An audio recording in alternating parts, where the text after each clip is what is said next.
Bueno, pues si les parece podemos comenzar.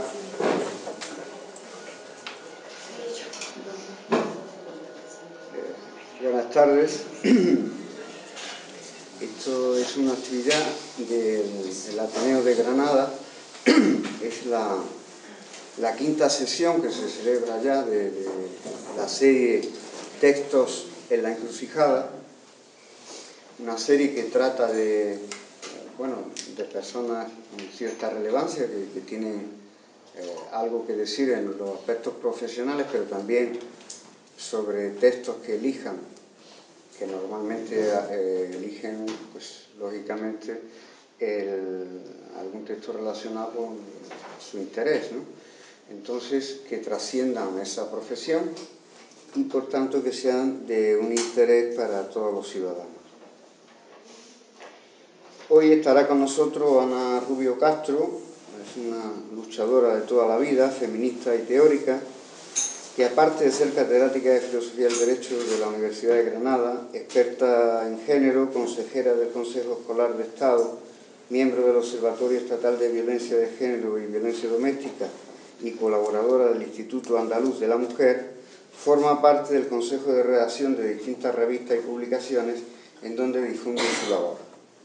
Es además autora de investigaciones tales como Feminismo y Ciudadanía, La globalización y la democracia, del 2000, Los desafíos de la familia matrimonial, 2000, Género y desarrollo, La internacionalización de los derechos humanos de las mujeres, 2002, Las medidas antidiscriminatorias entre la igualdad y el control de la LOEXIS, la ley de extranjería, El derecho a la igualdad y muchos otros artículos y publicaciones. A mí particularmente me ha interesado que plantea un artículo que se llama El feminismo de la diferencia, los argumentos de una igualdad compleja, del que espero luego que nos comente algo. Ana Rubio no habla por hablar, es una mujer sabia y competente y tiene el tesón que requieren las empresas estratégicas. El tema que hoy nos presenta, al hilo del texto de otra gran artífice del feminismo, lo ha trabajado intensamente. La obra de Alicia Puleo, La ilustración olvidada, nos remite a aquellas mujeres de excepción que durante el siglo XVIII promovieron vindicaciones en el seno de un discurso desolador que ignoraba su existencia como sujetos. Las dos grandes revoluciones de la modernidad, la Revolución Americana y la Francesa, excluyeron a la mujer de la ciudadanía. Sobre esta exclusión se asentará históricamente un cúmulo vindicativo de igualdad. Pero las resistencias han sido y son muchas.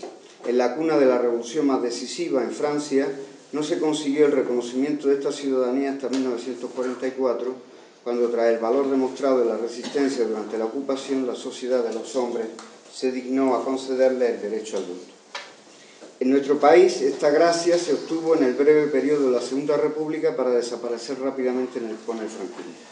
Tras la muerte del dictador, después de penosas y arduas luchas políticas en las que Ana estuvo presente, se recuperó el vigor social y las mujeres comenzaron de nuevo a hacer visible su existencia profesional y política. La igualdad había iniciado una nueva andadura social y política, pero en esa lucha no solo existía un feminismo de la igualdad, también se hacía oír otra palabra que de hecho añadía algo más a la simple igualdad jurídico-política de esta, todavía precaria e invisible existencia de la mujer. Es lo que se plantea aún hoy con la expresión feminismo de la diferencia. Un potencial para desmontar las complejas tramas de relaciones que aíslan a las mujeres y las mantienen en los márgenes de lo político y lo público. Y a nivel meramente individual, aunque con vocación de género, significa, así lo he entendido yo al menos, establecer una cierta distancia con la identificación de lo femenino para en esa ansia instalar la emergencia de un nuevo saber nutrido por las relaciones mujeres-mujeres, hombres-mujeres. Por lo tanto, visibilidad de una diferencia que restalle los falsos universales políticos y jurídicos y caída de una identificación alienante como condición de un nuevo saber enriquecido y libertador. De todo ello espero que podamos conversar con Ana, a quien deseo manifestar mi más profundo agradecimiento por ofrecerse a este debate de manera tan generosa. Y sin más, cedo la palabra a la ponente, Ana. Bueno, para mí es un placer poder estar aquí. Uno de los problemas que tuve fue pensar qué libro elegía, y un libro que resultara interesante y llamativo sobre todo por los momentos que estamos viviendo y que vamos a vivir en los próximos años. Es decir, vamos a abrir al debate de nuevo un proceso constituyente, va a haber cambios profundos en las constituciones, va a aparecer, yo estoy convencida, un nuevo constitucionalismo, y en esos nuevos procesos es importante que recordemos cómo establecimos las bases del modelo de Estado actual para intentar, cuando incorporemos y abramos un nuevo proceso constituyente, intentar resolver los problemas que no hemos logrado resolver durante 3 siglos. Además, me parecía importante, tenemos muchos libros de feministas ilustres y de mujeres ilustres en nuestro país. El recoger precisamente la ilustración olvidada, era para poner de manifiesto que el feminismo tiene 3 siglos de existencia. Y 3 siglos de existencia en práctica social y en construcción de marcos teóricos.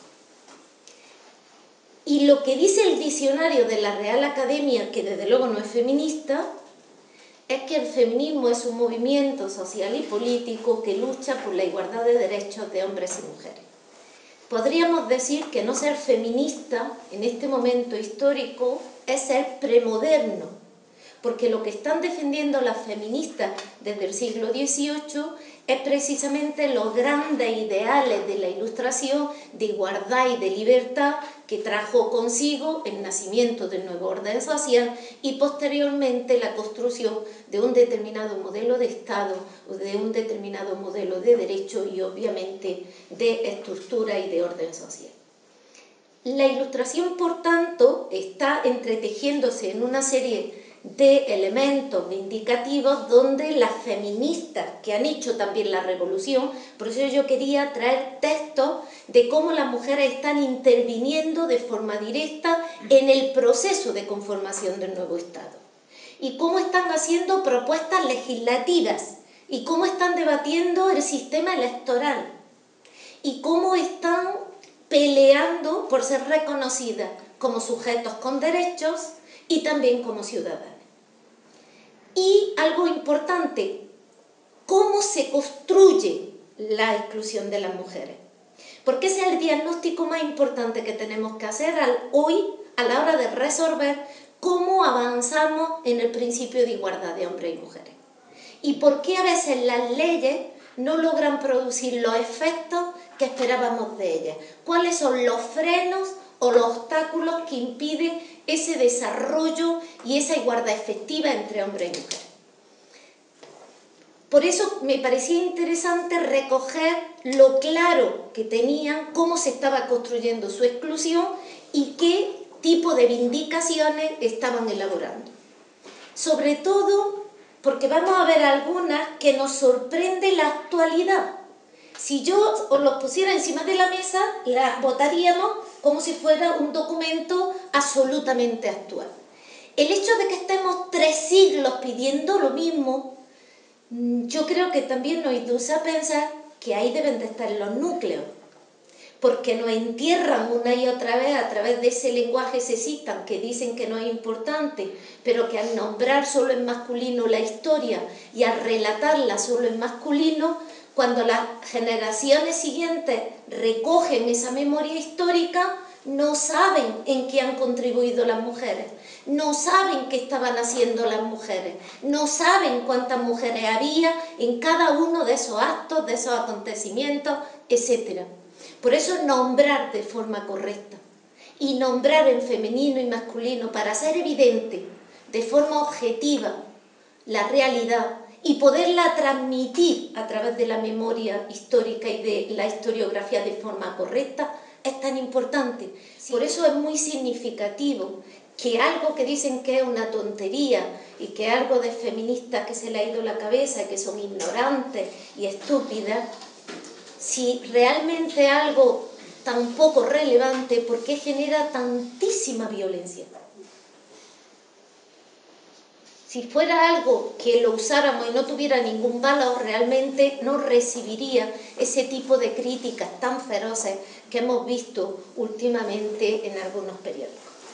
Me parecía importante también recordar todo eso, no solo porque vamos a vivir, yo creo que más pronto quizás de lo que quisiéramos, o quizás es importante abrir todo eso, nuevas categorías jurídicas y políticas que creíamos tener ya superadas, el concepto de participación, de representación, de ciudadanía, modelo de Estado, cómo construimos los sistemas de mediación entre la sociedad y el poder, todo eso que la globalización económica y cultural ha cambiado y también los cambios que se han producido en la política nos va a obligar de nuevo a que ese discurso del que vivimos hace 3 siglos, que no hemos renovado, vamos obligados a tener que modificar el sentido y el significado de todas esas categorías.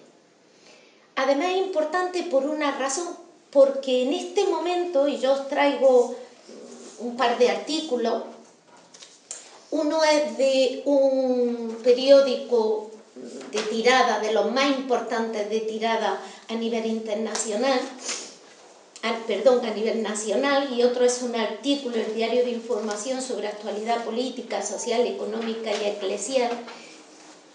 Yo hacía muchísimas décadas que no veía tantísima virulencia contra el feminismo, contra la igualdad y contra las feministas.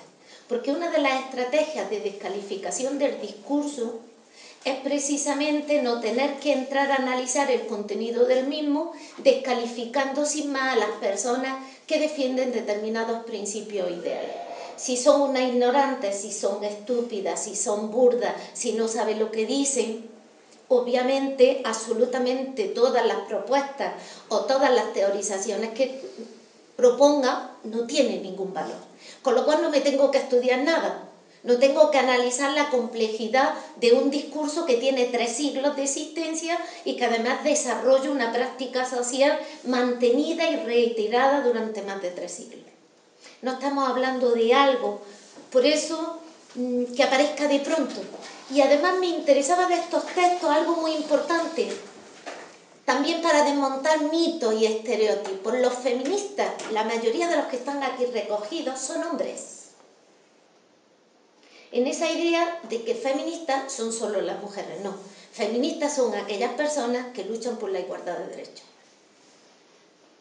Y hay mujeres y hay hombres. Y los primeros feministas son todos los ilustrados honestos, dijéramos. Los que eran absolutamente conscientes del atropello y de la vulneración de los grandes principios de la Ilustración. Y que además están haciendo críticas contundentes al modelo de ciudadanía, a la exclusión de las mujeres del reconocimiento de los derechos, con un lenguaje muy directo y muy crítico. Pero fijaros qué tipo de descalificaciones son y qué es lo que están hoy ciertos sectores conservadores proponiendo, además de forma directa. Y cómo han retorcido el argumento de la igualdad. Hoy día, defiende este periódico, la verdadera igualdad y el verdadero feminismo femenino, recordar aquella señora política que decía tenemos que ser mujeres muy mujeres, yo no sé qué otras cosas podríamos ser, bueno, pues mujeres muy mujeres. En ese momento está diciendo que la verdadera libertad de las mujeres es precisamente volver al trabajo del hogar. Que ¿quién había dicho que liberarse era trabajar fuera del hogar? Que el ser libres y entender la familia como hay que entenderla como una empresa que tiene que ser eficiente. La eficiencia empieza por optimizar los recursos humanos y obviamente la optimización de esos recursos humanos pasa porque las mujeres en momentos de crisis, dice el periódico, ¿por qué las tenemos que obligar a que vayan a tener esos trabajos en esas condiciones terribles, con esos bajos salarios? ¿Por qué no pueden quedarse en el hogar cuidando? ¿Por qué no optimizamos de esa forma correcta los recursos humanos? ¿Quién ha dicho que el trabajo fuera del hogar libere a las mujeres cuando es justo todo lo contrario? Realmente encontrar discursos tan directos que vuelvan a decir que la verdadera libertad de las mujeres es precisamente retorno al hogar, que su sitio, pero Mirar, a las mujeres siempre se nos ofrece, curiosamente, una igualdad bajo control. Siempre, y además siempre son otras voces las que nos dicen lo que debemos y tenemos que hacer para ser libres. Pero siempre hay como una voz en off que nos está diciendo, oiga, si usted quiere liberarse, este es el sentido, esta es la forma en que hay que entender la libertad y esta es la forma en que hoy hay que defender la igualdad. Pero hay algo más. Fijaros, el título del artículo es el precio de la igualdad. El precio de la igualdad, de nuevo, es: hemos hecho un gran esfuerzo, hemos llevado a las mujeres a un callejón sin salida. Desde luego tenemos que volver al discurso de la verdad. Y fijaros que además habla todo el tiempo de que el feminismo, o ese feminismo que le dice a las mujeres que se liberan a través de su trabajo fuera de los hogares, a través de la independencia económica, cuando están enarbolando ese tipo de argumentación, están diciendo, no, mire usted, la verdad es que hay grandes diferencias entre hombres y mujeres. El retorno de nuevo a una naturaleza humana diferenciada. Por eso quería traeros estos debates, porque es que es lo mismo que están discutiendo en el siglo XVIII. Si las mujeres, y además ahora se nos dice, somos diferentes, y en ese sentido de diferencia, para ser verdaderamente libres, tenemos que seguir nuestra naturaleza. Y nuestra naturaleza es el retorno al hogar y al trabajo de cuidado y al trabajo doméstico. La argumentación hoy día en la libertad, en este momento, era, como tenían todavía, no habían roto con una base teleológica y con una concepción importante de carácter natural de los derechos individuales, lo que están argumentando es, oiga, Dios nos hizo diferentes, si quieren ustedes pedirle responsabilidad a alguien, pídasela a Dios. Nadie tiene la culpa de haberla hecho de esa manera. Y después los médicos filósofos afirmando, efectivamente, las mujeres tienen su útero conectado con el cerebro y tienen una inteligencia limitada que solamente tienen, digamos, esa tendencia normal y natural a dedicarse a la reproducción y al cuidado. Y está la biología y la ciencia del XIX respaldando que eso es verdad, que efectivamente hay dos naturalezas humanas diferenciadas y hemos tenido que esperar al último estudio del genoma humano para que ya parece ser que nos digan que hombres y mujeres somos iguales y también personas de una otra etnia y de un otro tono de piel. Que los seres humanos yo creo que nos quitaron y nos colocaron en nuestro sitio cuando además nos dijeron que nos parecíamos tanto con solamente 3 elementos de diferencia de la mosca del vinagre.